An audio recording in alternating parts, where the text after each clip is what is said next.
Very good evening student. बेटा current affair की class start करेंगे आज और बहुत ही लाजवाब सेशन हमारा होने वाला है। काफ़ी इंपॉर्टेंट क्वेश्चन है जैसा कि आप देख पाओगे अभी। और देखिए सभी पूरी की पूरी जो क्लास हमारी होती है उसमें क्वेश्चंस होते हैं, उनके ऑप्शंस होते हैं और उन ऑप्शंस को भी हम अच्छे तरीके से उनका भी किसी भी स्टेट का किसी भी कंट्री का अगर ऑप्शन में कोई भी क्वेश्चन है तो उसका हम अच्छी तरीके से उसको डिस्कस करते हैं और ऐसा ही आज की क्लास में भी करेंगे। ठीक है, तो किसी भी कंट्री का या किसी भी स्टेट का कोई भी स्टैटिक पॉइंट बनेगा वो भी हम साथ साथ में कंप्लीट करते हुए चलते हैं। ठीक है, तो स्टार्ट करते हैं बेटा आज का फर्स्ट क्वेश्चन ये रहा। देखिए, हाल ही में अंतरराष्ट्रीय साक्षरता दिवस कब मनाया गया? Recently when was international literacy day celebrated?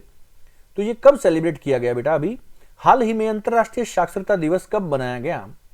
सोचा आप लोगों ने 6 सितंबर, 7 सितंबर, 8 सितंबर या 9 सितंबर। आपके पास 3 सेकंड है, सोचिए। Recently when was international literacy day celebrated? कब मनाया गया बेटा ये?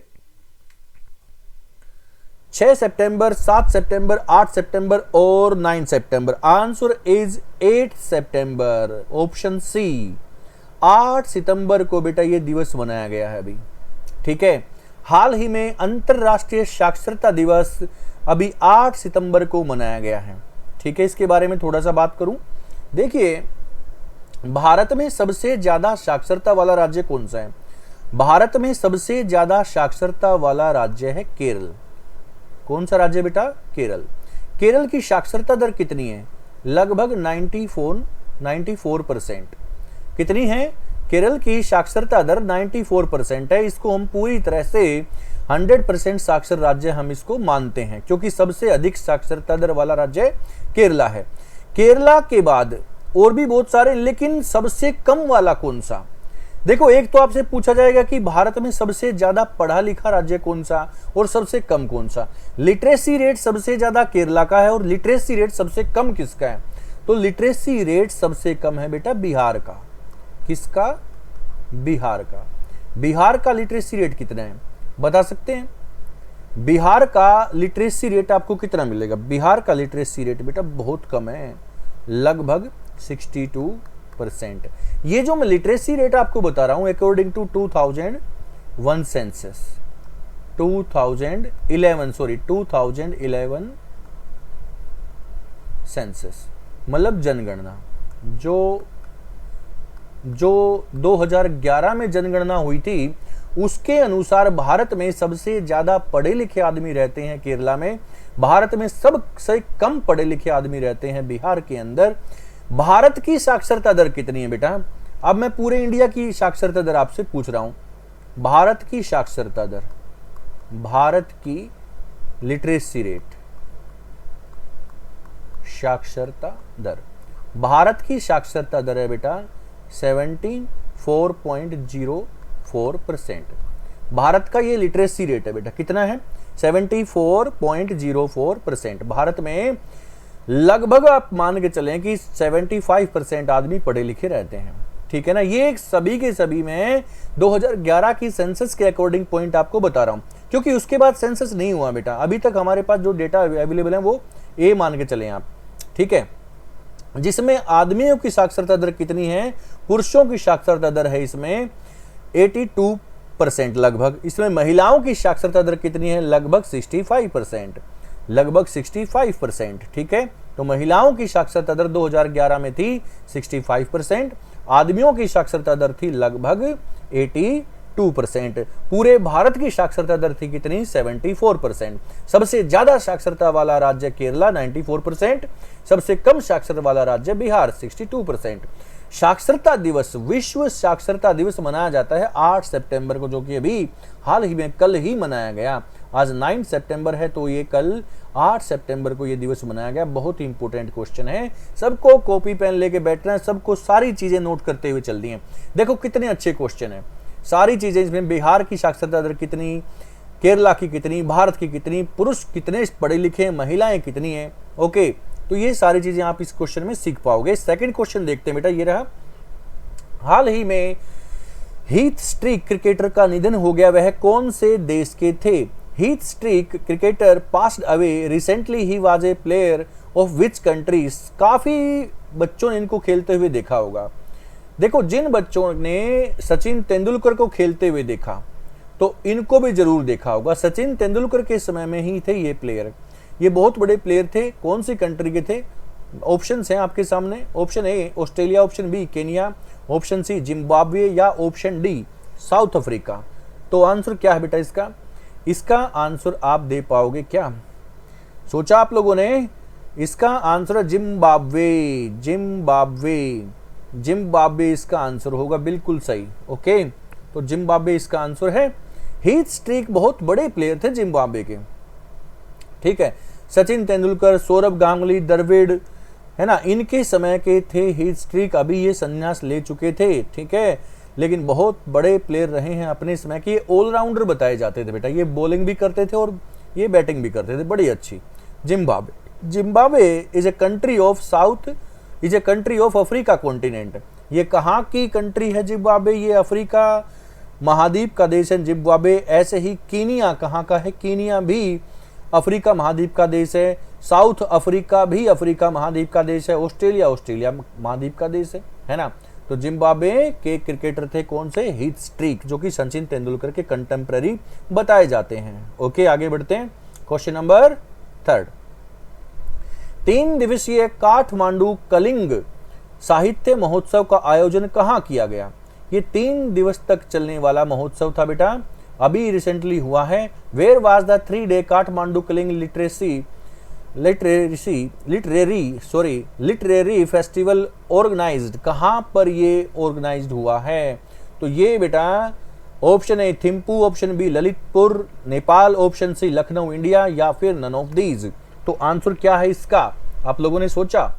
इसका आंसर है, मैं आपको बता दूं, चलो मैं आपको बता रहा हूं। इसका आंसर है ललितपुर नेपाल। ललितपुर नेपाल के अंदर 3 दिवसीय काठमांडू कलिंग महोत्सव हुआ है। 3 दिवसीय काठमांडू कलिंग महोत्सव हुआ है नेपाल के अंदर, बहुत ही इंपॉर्टेंट है। इसमें नेपाल के, भारत के, भूटान के, म्यांमार के, बांग्लादेश के, श्रीलंका के जो भी साहित्य, जो कलाकार हैं, उन सब ने इस महोत्सव के अंदर भाग लिया, अपनी कला का प्रदर्शन किया। तो ये कहां पर हुआ बेटा? ललितपुर नेपाल के अंदर हुआ है। ये वही नेपाल है जहां पर, देखो मैं थोड़ा सा हिस्ट्री से रिलेट करता हूं, काफी टाइम हो गया, काफी बच्चे बोलते सर थोड़ा सा हिस्ट्री से रिलेट भी कर दिया करें, तो मैं हिस्ट्री से रिलेट करता हूं। ये वही नेपाल है बेटा जहां पर महात्मा बुद्ध का जन्म हुआ था। महात्मा बुद्ध का जन्म कहां हुआ था? लुम्बिनी में। कहां हुआ था? लुम्बिनी।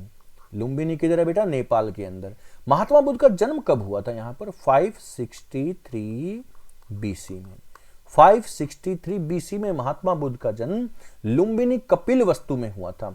नेपाल के अंदर जगह है कपिलवस्तु लुम्बिनी, वहां पर महात्मा बुद्ध का जन्म हुआ था, है ना, 563 बीसी में। क्या आप मुझे बताएंगे कि महात्मा बुद्ध की डायनेस्टी का क्या नाम था? ये आप मुझे बताओगे। महात्मा बुद्ध के वंश का नाम आपको बताना है मुझे। महात्मा बुद्ध का वंश, वंश यानी डायनेस्टी। डायनेस्टी मुझे आप बताओगे, कौन सी डायनेस्टी से रिलेटेड थे? महात्मा बुद्ध किस वंश से संबंधित थे? तो ये बेटा आप लोगों को मुझे इसका आंसर देना, जरूर सभी बच्चे आंसर देने की कोशिश करें, ठीक है। आपको नहीं मालूम तो कहीं से ढूंढ के दें, इससे आपको पता तो चलेगा, कम से कम आपको एक क्वेश्चन की नॉलेज तो और बढ़ेगी ना इससे, ठीक है। तो इसका आंसर आप सबको मुझे देना है, महात्मा बुद्ध कौन से वंश से संबंधित थे, ठीक है। चलो, अच्छा नेपाल के बारे में बात चली तो इसकी ज्योग्राफी से भी मैं रिलेट यहां पर करता हूं, सुनिए। सबसे पहले तो मैं नेपाल के बारे में बात करूं कि नेपाल की जो सबसे बड़ी लंबी नदी है वो कौन सी है? क्या आप लोग मुझे बता सकते हैं? सोच लिया आप लोगों ने? मैं आंसर तो मैं ही बताऊंगा अभी, आप मुझे बताइए। सोच लिया होगा तो देखिए आप सोच सकते हैं कि आपका जो सोचा आपने वो सही सोचा या नहीं। नेपाल की जो सबसे बड़ी लंबी नदी है वो बताई जाती है बेटा कर्णाली। कर्णाली, इसी कर्णाली को बेटा क्या बोलते हैं? घाघरा। घाघरा। ये क्वेश्चन अभी लास्ट ईयर CHSL में पूछा जा चुका है। पिछले साल CHSL का क्वेश्चन था कि नेपाल की सबसे बड़ी नदी बताइए, तो नेपाल की सबसे बड़ी नदी है घाघरा, जिसको कर्नाली भी कहते हैं, जिसको कोइरी नाला भी कहते हैं। ठीक है, ये घाघरा किसकी ट्रिब्यूटरी है? गंगा की ट्रिब्यूटरी है। ये घाघरा नेपाल से आती है, इंडिया में जब आती है, इंडिया में छपरा में, बिहार में आकर ये गंगा में मिल जाती है। तो गंगा की ट्रिब्यूटरी है सबसे बड़ी घाघरा, जो कि नेपाल की भी सबसे बड़ी है, जो कि नेपाल से आती है। नेपाल में कर्नाली भी इसको कहा जाता है। ठीक है, नेपाल में हिमालय का कौन सा पार्ट है? नेपाल में हिमालय का पार्ट है जिसको नेपाल हिमालय कहते हैं। बेटा क्या कहते हैं? नेपाल हिमालय। ठीक है, नेपाल हिमालय कहां से कहां तक फैला है? नेपाल हिमालय बेटा Teesta river to Kali river से स्टार्ट करेंगे, तिस्ता तक एंड करेंगे इसका, है ना। थोड़ा सा उल्टा हो गया, फिर से मैं आपको देखिए मैं लिखता हूं, क्योंकि तिस्ता रिवर बेटा ये कहां की? सिक्किम की। सुनिए, ये काली रिवर से स्टार्ट करेंगे इसको, काली रिवर को ही हम शारदा भी हम कह सकते हैं। काली रिवर टू तिस्ता रिवर, काली नदी से स्टार्ट होगा। ये काली नदी से उत्तराखंड से, उत्तराखंड नेपाल का जो बॉर्डर वहां से स्टार्ट होगा और तिस्ता सिक्किम तक चलेगा। Nepal Himalaya in between Kali river to Teesta river, यहां से यहां तक नेपाल हिमालय फैला है। और नेपाल हिमालय के अंदर बहुत ही सारी माउंटेन रेंज है, माउंटेन पीक है। जैसे कि मैं आपसे बताऊं, यहीं पर माउंट एवरेस्ट भी है। कौन सी? यहां पर माउंट एवरेस्ट भी है। यहां पर कंचनजंगा भी है, जो कि सिक्किम की हम बोलते हैं, सिक्किम में है, लेकिन कौन से हिमालय में काउंट होती है? Kanchenjunga lies in Sikkim, but कहां पर, कौन से हिमालय के पार्ट में कंप्लीट होती है? नेपाल हिमालय में उसको काउंट करते हैं। ओके, यहीं पर अन्नपूर्णा, इन सबको नोट करो बेटा, मैं फिर से बोल रहा हूं, सुनिए, ध्यान से सुनिए। नेपाल हिमालय के पार्ट कौन कौन से हैं? सुनिए, महाभारत रेंज नेपाल हिमालय के अंदर है, धौलागिरी रेंज नेपाल हिमालय के अंदर है, एवरेस्ट नेपाल हिमालय में है, अन्नपूर्णा नेपाल हिमालय के अंदर है, मनसालू नेपाल में है, मकालू नेपाल में है, कंचनजंगा नेपाल हिमालय में है, बट वो सिक्किम स्टेट में काउंट करेंगे उसको। ठीक है, हिमालय की जब बात आए तो नेपाल हिमालय में रखेंगे। तो इतनी सारी चीजें मैंने इनको नोट करना, जो मैंने माउंटेन्स बताए हैं ये सारे नेपाल के अंदर है। ओके, कंप्लीट हो गया। कोई और पॉइंट? सुनिए, और भी इसमें काफी पॉइंट मैं आपको बता सकता हूं। नेपाल का तो बात ही अलग है बेटा। सुनिए, नेपाल के टेंपल मैं आपको बताऊं, नेपाल के टेंपल है बेटा पशुपतिनाथ, बहुत ही मुख्य मंदिर है नेपाल के अंदर पशुपतिनाथ। नेपाल के अंदर है जानकी माता का मंदिर, जानकी मंदिर नेपाल के अंदर। ठीक है, नेपाल के अंदर श्री मुक्तिनाथ मंदिर, श्री मुक्तिनाथ मंदिर, ये सभी मंदिर नेपाल के हैं। ठीक है, नेपाल के अंदर मैंने वहां आपको नदियां बताई हैं, नेपाल के अंदर मैंने माउंटेन्स बताई हैं, नेपाल के मैंने टेंपल्स बताए हैं आपको। कितने इंपोर्टेंट पॉइंट्स हैं, है ना। नेपाल की नदियां और सुन ले कौन कौन सी हैं। सप्तकोसी, जिसको हम भारत में कोसी नदी बोलते हैं, वो सप्तकोसी कहलाती है नेपाल के अंदर। तो सप्तकोसी यानी कोसी नदी भी नेपाल के, जो कि भारत में आती है ना।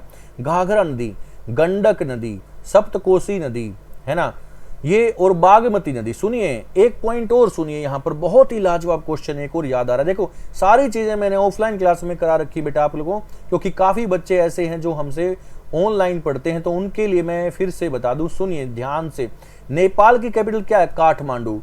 नेपाल की कैपिटल क्या है बेटा? काठमांडू। काठमांडू किस नदी के किनारे पर है? बागमती, बागमती नदी, बागमती नदी के किनारे काठमांडू शहर बसा हुआ है। Kathmandu city bank on Bagmati river. यह question last year Delhi police में पूछा गया। सुनिए, मैं आपको यह भी बता रहा हूं कौन सा क्वेश्चन कहां पर पूछा गया। लास्ट जो दिल्ली पुलिस का एग्जाम हुआ था उसमें पूछा गया था कि काठमांडू किस नदी के किनारे पर है। बेटा काठमांडू बागमती नदी के किनारे पर है। यह बागमती भी इंडिया में आकर गंगा में मिल जाती है। तो इतने सारे क्वेश्चन हैं, इनको सबको आपको नोट करते हुए चलना है। ओके, आगे बढ़े। अभी नेपाल के प्रधानमंत्री और राष्ट्रपति का नाम भी मैं आपको बता दूं, यहां मैं लिखता हूं। सुनिए, नेपाल के बेटा जो राष्ट्रपति हैं, नेपाल के जो राष्ट्रपति हैं रामचंद्र, अभी जो नए चुने गए बेटा रामचंद्र पौडेल, ये नेपाल के नए राष्ट्रपति अभी चुने गए हैं। और नेपाल के प्रधानमंत्री कौन चुने हैं? श्री पुष्पकमल दहल, श्री पुष्पकमल दहल। सुनिए, श्री पुष्प कमल दहल ये नेपाल के प्रधानमंत्री हैं। रामचंद्र पौडेल ये नेपाल के राष्ट्रपति हैं। ठीक है, काठमांडू राजधानी है जो कि बागमती नदी के किनारे, सबसे बड़ी नदी यहाँ पर घाघरा है। यहाँ पर मंदिर है पशुपतिनाथ जानकी मंदिर, श्री मुक्तिनाथ मंदिर। यहाँ नेपाल हिमालय के अंदर अन्नपूर्णा, मनसालू, मकालू, एवरेस्ट, कंचनजंगा, धौलागिरी और यहाँ पर महाभारत रेंज भी है। ये सारी माउंटेन्स, ये सारी नदियाँ, सब कुछ नेपाल के अंदर। कितने सारे पॉइंट्स मैंने आज आपकी क्लास में कंप्लीट करा दिए। देखो, नेपाल से संबंधित यहीं पर महात्मा बुद्ध का जन्म हुआ, कपिलवस्तु लुम्बिनी नेपाल के अंदर 563 BC में। ओके, आपको मुझे बताना है कि महात्मा बुद्ध कौन से वंश से संबंधित थे। ओके, क्वेश्चन नंबर 4 देखते हैं बेटा। आईसीसी पुरुष क्रिकेट वर्ल्ड कप 2023 को कौन प्रायोजित करेगा? Who will the sponsor of ICC men's cricket world cup 2023 जो कि भारत में खेला जाएगा, मेजबानी भारत करेगा, इसके स्पॉन्सर कौन है बेटा? इसके स्पॉन्सर कौन है? ऑप्शन देख सकते हो, Tata group, Sahara group, Mahindra group, Adani group. तो कौन सा इसके स्पॉन्सर हैं, कौन सा ग्रुप? सोचा आप लोगों ने? फिर से सुनिए, टाटा, सहारा, महिंद्रा, अडानी। तो इसके स्पॉन्सर हैं बेटा महिंद्रा ग्रुप। ठीक है, महिंद्रा ग्रुप इनके स्पॉन्सर हैं जो कि 2023 का वर्ल्ड कप अभी खेला जाएगा। कहां पर खेला जाएगा बेटा? ये इंडिया में खेला जाएगा। ठीक है, ओके। अभी आप बताया, आपको मैंने एक क्वेश्चन पढ़ाया था अभी कुछ दिन पहले कि इसको क्वालिफाई कौन सी टीम नहीं कर पाई, इसका भी आपको मुझे आंसर देना है। ये 2 क्वेश्चन मुझे आप लोग बताओगे बेटा, जरूर बताओगे। ठीक है, जिस बच्चे को एग्जाम क्वालिफाई करना है वो तो मुझे बताएगा ही जरूर। ठीक है, 2023 में कौन कौन सी टीमें इसमें आ रही हैं? चलो, वो तो बहुत सारी टीमें हैं ना, लेकिन कौन सी एक मेन टीम ऐसी है जो कि वर्ल्ड कप जीत चुकी है लेकिन फिर भी यहां पर वो क्वालिफाई ही नहीं कर पाई? इसका आंसर मुझे आपको देना है। ठीक है, बहुत अच्छा क्वेश्चन है। आप बताओगे मुझे 2023 का आईसीसी वर्ल्ड कप जो कि वनडे वर्ल्ड कप होता है 50-50 ओवर्स का, ये कौन सा देश नहीं खेल पाएगा अब की बार, जो कि क्वालिफाई ही नहीं कर पाया, एक छोटी सी टीम से वो हार गया। ठीक है, चलो क्वेश्चन नंबर 5। किस राज्य सरकार ने पोइला बैसाख को अपना स्थापना दिवस मनाने का प्रस्ताव पारित किया है? Which state government has passed a proposal to make Poila Baisakh its foundation day? तो answer A Bihar, answer B Punjab, आप answer C, option C Jharkhand, option D West Bengal. तो आंसर क्या है बेटा? देखो, बैसाख के नाम से आपको दिमाग में एक सेकंड में आ जाता है पंजाब, बैसाख है ना, बैसाखी होता है, बैसाखी पर्व, तो ये पंजाब नाम आता है। लेकिन बेटा साथ में यहाँ पोइला बैसाख भी जुड़ा है। तो ये पोइला बैसाख को अपना नव वर्ष मनाने की घोषणा कर दी है, अपना स्थापना दिवस मनाने की घोषणा कर दी है, और ये प्रस्ताव पारित भी हो गया बेटा। कौन से राज्य का? आंसर है बेटा वेस्ट बंगाल। वेस्ट बंगाल की जो सीएम है उन्होंने ये घोषणा कर दी है, प्रस्ताव पारित हो गया है, जो कि टीएमसी की नेता है, तृणमूल कांग्रेस की नेता है ममता बनर्जी, ममता दीदी जिसको आप लोग बोलते हैं। ठीक है, ममता दीदी ने वेस्ट बंगाल की सीएम है, प्रस्ताव पारित हो गया है वहां पर विधानसभा में। तो वो अपना बैसाख, पोइला बैसाख को अपना स्थापना दिवस मनाने का प्रस्ताव पारित हो चुका है। वेस्ट बंगाल की बात चलिए तो बेटा थोड़ा सा मैं आपको यहां इसके बारे में बताऊं।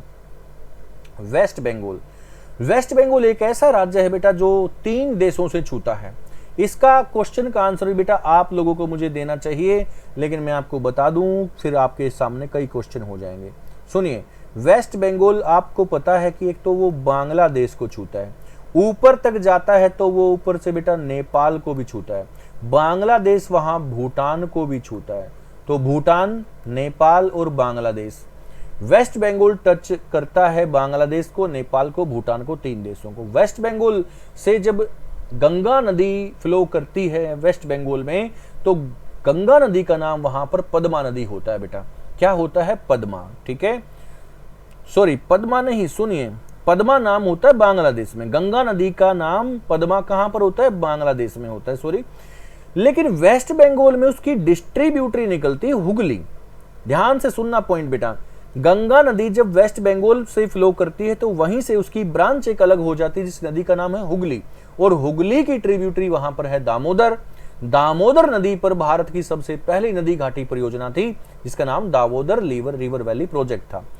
भारत की इंडियाज फर्स्ट, इस पॉइंट को नोट करें बेटा, मैं बोल रहा हूं, India's first river valley project, Damodar river valley project in 1948 Damodar river valley project in West Bengal. बहुत इंपॉर्टेंट क्वेश्चन बताया मैंने आपको।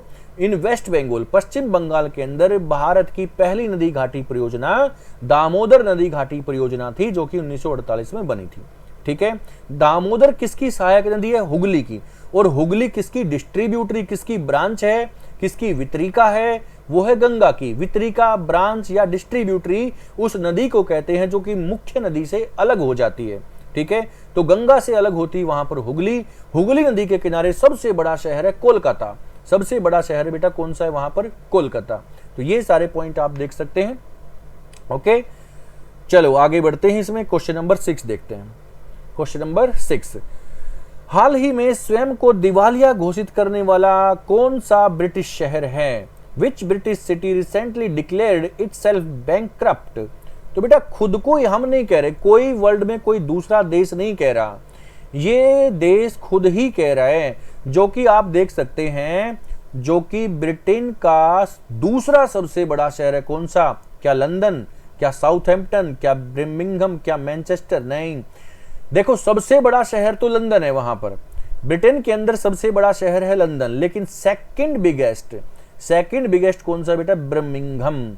बर्मिंघम जो शहर है वो दिवालिया घोषित हो चुका। उसके जो चलाने वाले जो भी अधिकारी थे, उन्होंने उसको बजट ही काफी नहीं हुआ उस शहर के लिए, उन्होंने बजट ही घाटे का पेश किया लगभग, मान के चलें तो उन्होंने बोला बजट ही नहीं है, इसलिए जो भी मेन खर्चे हैं, जो कि जीवन दायिनी जो चीजें हैं, सिर्फ वो ही चलेंगी, बाकी पर सब पर प्रतिबंध लगा दिया गया है। तो बर्मिंघम दूसरा सबसे बड़ा शहर है ब्रिटेन का, और वहां पर वो दिवालिया घोषित कर दिया गया है, खुद उसी के अधिकारियों का ये बयान है। ठीक है, थोड़ी सी बात मैं ब्रिटेन की कर लूं, सुनिए। ब्रिटेन का सबसे बड़ा शहर कौन सा है? लंदन। और लंदन किस नदी के किनारे पर है बेटा? लंदन टेम्स नदी के किनारे पर। टेम्स बोल दे, थेम्स बोल दे, वो टेम्स या थेम्स नदी के किनारे पर लंदन शहर है। ठीक है, साउथहैम्पटन एक ऐसा शहर है, एक ऐसी जगह है जहां पर दिन में 4 बार ज्वार भाटा आता है। बहुत इंपॉर्टेंट पॉइंट है, जो बच्चे मुझसे टाइड ऐप पढ़ चुके हैं, ज्वार भाटे का चैप्टर मुझसे पढ़ चुके हैं ऑफलाइन में, उनको मालूम होगा एक दिन में ज्वार भाटा यानी टाइड एब, मतलब एक दिन में, पर डे, हर एक दिन में जब भी ज्वार भाटा जहां पर भी आता है तो दिन में 2 बार ज्वार भाटा आता है। दिन में टाइड एब 2 बार आएगा पूरे विश्व में। ठीक है, लेकिन एक जगह ऐसी है पूरे वर्ल्ड में जहां पर ज्वार भाटा यानी टाइड और एब, EBB एब 2 बार नहीं 4 बार आता है। साउथहैम्पटन में ज्वार भाटा दिन में 4 बार आता है। ठीक है, इसका रीजन ये है क्योंकि ब्रिटेन के नीचे वहां पर एक तो इंग्लिश चैनल लगता है, इंग्लिश चैनल से नीचे, जो कि बीच में है ब्रिटेन और फ्रांस के बीच में कौन सा समुद्र है? English channel. तो 2 बार तो वहां ज्वार भाटा आता है। एक उसके नॉर्थ साइड में नॉर्दर्न सी है, उत्तरी सागर, 2 बार वहां पर आता है। बीच में साउथहैम्पटन है, तो साउथहैम्पटन में 4 बार ज्वार भाटा आता है। Tide ebb, when the sea water rise up it's called tide and it goes back down, यह समुद्र में वापस लौट जाता है तो उसको बोलते हैं बाटा। समुद्र का पानी जब ऊंचा उठकर आगे बढ़ता है तो उसको बोलते हैं ज्वार यानी टाइड। ये होता है सूर्य और चंद्रमा की ग्रेविटेशनल फोर्स के कारण। कुछ समय बाद ये पानी वापस लौट जाता है, उसको बोलते हैं भाटा। ठीक है, तो दिन में 4 बार ज्वार भाटा साउथहैम्पटन में आता है। बर्मिंघम दूसरा सबसे बड़ा शहर है जहां पर जिसको दिवालिया घोषित कर दिया गया है अभी। ओके, डी के बारे में मैं आपको बताऊं, ऑप्शन डी के बारे में थोड़ा सा स्टैटिक में डिस्कस कर दूं। मैनचेस्टर बहुत बड़ा औद्योगिक इंडस्ट्रियल एरिया है ब्रिटेन के अंदर। ठीक है, भारत का मैनचेस्टर किसको बोलते हैं? भारत का मैनचेस्टर बोलते हैं बेटा अहमदाबाद को। सुनिए थोड़ा सा ध्यान से, मैनचेस्टर बहुत बड़ा औद्योगिक क्षेत्र है लंदन में, इंग्लैंड के अंदर, और मैनचेस्टर, भारत का मैनचेस्टर बोला जाता है बेटा किसको? अहमदाबाद को। अहमदाबाद को। उत्तर भारत का मैनचेस्टर बोलते हैं लेकिन कानपुर को। उत्तर भारत का मैनचेस्टर किसको बोलते हैं बेटा? कानपुर को। दक्षिण भारत का मैनचेस्टर किसको बोलते हैं? कोयम्बटूर को। कोयम्बटूर तमिलनाडु में। ठीक है, यहां मैं लिखता हूं, देखिए कोयम्बटूर, ये तमिलनाडु का शहर है Coimbatore. South India's Manchester city Coimbatore, north India's Manchester city Kanpur, India's Manchester city, Ahmedabad. सुनिए बड़े ध्यान से, ये 3 जगह मैंने बताई जिनको हम मैनचेस्टर सिटी से रिलेट करके हम लोग पढ़ाते हैं या आप लोग पढ़ते हो। ओके, तो मैनचेस्टर ब्रिटेन में बहुत बड़ा एक इंडस्ट्रियल औद्योगिक प्रदेश है। ऐसे ही हम इनको अपने भारत में 3 शहरों को इससे रिलेट करके हम पढ़ते हैं। ओके, आगे बढ़ते हैं बेटा। क्वेश्चन नंबर 7, भारत की अध्यक्षता में 18वें G20 सम्मेलन की थीम क्या है? भारत की अध्यक्षता में अभी जो चला हुआ है बेटा, सब कुछ बंद है ना। भारत की अध्यक्षता में 18वें G20 सम्मेलन की थीम क्या है? तो बेटा ऑप्शन ए, क्या सत्यमेव जयते, या फिर बी, वसुदेव कुटुंबकम, या फिर ऑप्शन सी, राष्ट्र सर्वोपरि, या फिर ऑप्शन डी, इनमें से कोई नहीं। तो बेटा आंसर सोच लिया आप लोगों ने? आंसर है इसका वसुदेव कुटुंबकम। वसुदेव कुटुंबकम, ये आंसर बेटा, वसुधैव कुटुंबकम। सबके लिए पूरा विश्व, पूरा संसार एक मकान है, एक ही परिवार है, ठीक है, एक ही पूरा राष्ट्र, पूरा विश्व एक कुनबे की तरह, एक परिवार की तरह रहे, उसमें ये हमारा इसके अंदर हमारी थीम है। ठीक है, सत्यमेव जयते हमारा भारत का नारा है, जो कि देवनागरी लिपि में लिखा गया है। सत्यमेव जयते कौन सी लिपि में? थोड़ा सा इसको मैं ज्योग्राफी हिस्ट्री से रिलेट करता हूँ बेटा। सत्यमेव जयते के बारे में थोड़ा सा मैं आपको बताऊं। सत्यमेव जयते कौन सी लिपि में लिखा गया? देवनागरी लिपि में लिखा गया। कौन सी स्क्रिप्ट में लिखा गया? देवनागरी स्क्रिप्ट में ये लिखा जा चुका है। ये कौन से उपनिषद से लिया गया? सत्यमेव जयते कौन से उपनिषद से लिया गया बेटा?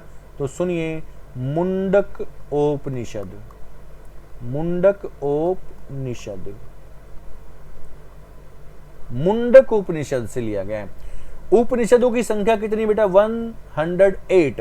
टोटल उपनिषद कितने हैं? 108 हैं, जिसमें मुंडक उपनिषद के अंदर सत्यमेव जयते हमने लिया है, जो कि देवनागरी लिपि में लिखा गया है। समझ में आ गई बात? G20 जो सम्मेलन है वो दिल्ली में हो रहा है अभी, और उसकी थीम है वसुधैव कुटुंबकम। ओके, चलो क्वेश्चन नंबर 8। G20 समिट के आयोजन स्थल पर किसकी मूर्ति लगाई गई है? बहुत अच्छा क्वेश्चन है। G20 समिट के आयोजन पर किसकी मूर्ति लगाई गई है? Whose statue has been installed at the venue of the G20 summit? तो बेटा ऑप्शन देखिए आप, क्या गौतम बुद्ध की है, क्या नटराज की है, क्या गणेश जी की, या कोई सी इनमें से कोई नहीं है। तो जैसा कि आप चित्र देख पा रहे हैं, इस चित्र में आपको आराम से दिख रहा है नटराज की मूर्ति आप देख पा रहे हैं बेटा। नटराज की मूर्ति आप देख पा रहे हैं ना। ये नटराज की मूर्ति बहुत ही ज्यादा इंपॉर्टेंट है। सुनिए, ये शिवजी के तांडव करते हुए की मूर्ति है। जब शिवजी, लॉर्ड शिवा जब तांडव नृत्य करते हैं तो उनकी उस मुद्रा की मूर्ति है ये। और ये कौन से वंश की मूर्ति बेटा? ये चोल साम्राज्य में चोल वंश की मूर्ति है। चोल वंश से संबंधित है। चोल वंश से संबंधित है। ठीक है, चोल वंश से संबंधित है नटराज की मूर्ति। ओके, ये अष्ट धातु से बनी है और ये विश्व की सबसे ऊंची, सबसे बड़ी प्रतिमा है नटराज की। ये भी ध्यान से सुनिए, विश्व की सबसे बड़ी, सबसे ऊंची प्रतिमा है नटराज की, जो कि लॉर्ड शिवा की है, नृत्य करते हुए, तांडव नृत्य करते हुए। कौन से वंश से संबंधित है? चोल डायनेस्टी से रिलेटेड है। ध्यान से सुनो बेटा, चोल डायनेस्टी, चोल वंश से संबंधित है नटराज की मूर्ति। ठीक है, क्वेश्चन नंबर 9। भारत के बाद अब किस देश ने अपना मून मिशन लॉन्च किया है? बहुत ही फैंटास्टिक क्वेश्चन है। भारत के बाद अब किस देश ने अपना मून मिशन लॉन्च किया है? देखो, भारत के साथ साथ आप लोगों ने सुना था कि उसी कुछ समय ही में रसिया ने अपना मून मिशन लॉन्च किया, जो कि रसिया का जो मून मिशन था वहीं पर क्रैश हो गया और वो खत्म हो गया, डिस्ट्रॉय हो गया। लेकिन अभी लगभग 7 सितंबर की, अभी परसों की बात है, जापान ने अपना मून मिशन लॉन्च कर दिया बेटा। कौन सी कंट्री ने? जापान ने कर दिया। जापान की स्पेस एजेंसी का नाम क्या है? जापान की स्पेस एजेंसी जाक्सा। कौन सी है? जाक्सा। तो जाक्सा ने अपना कौन सा मून मिशन लॉन्च कर दिया? Moon sniper. इसका नाम क्या है बेटा? Moon sniper.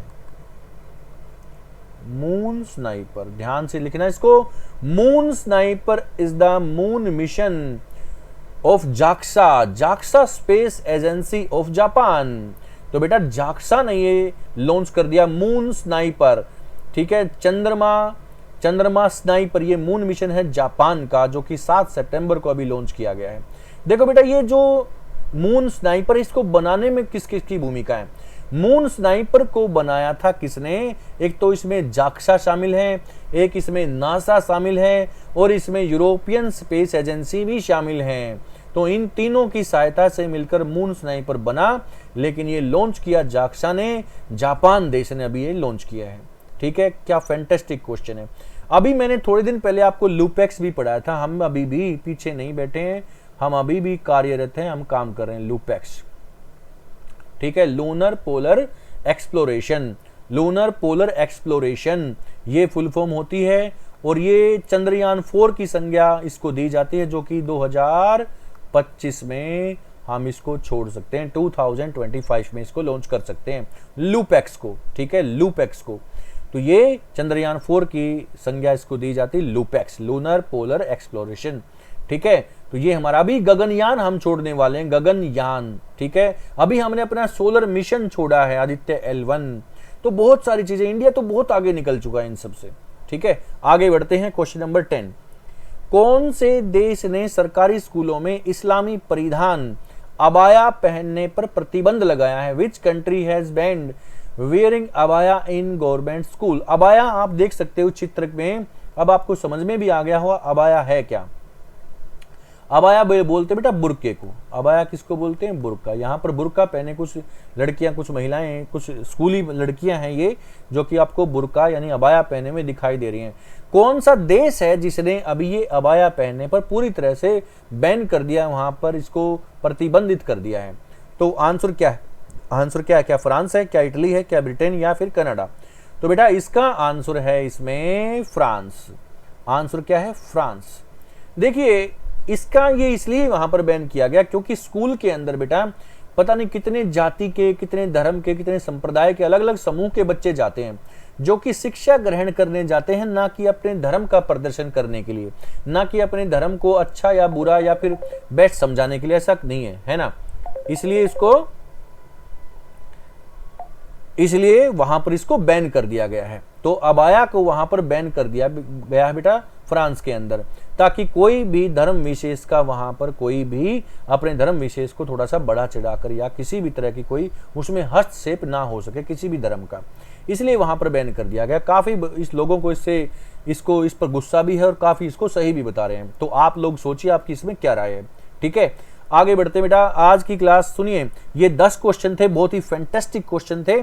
आगे जो चलेगी, आगे जो क्लास आएगी आपकी, हो सकता है ज्योग्राफी की क्लास आ जाए, बहुत ही फैंटास्टिक। जितने भी मैंने ज्योग्राफी के क्वेश्चन आज तक कराए हैं उससे ठीक उसी सीक्वेंस में एक नई क्लास आपकी ज्योग्राफी की क्लास आपको मिलेगी। ठीक है, जो कि करंट की क्लासेज हैं वो तो हमारी कंटिन्यू चली हुई हैं।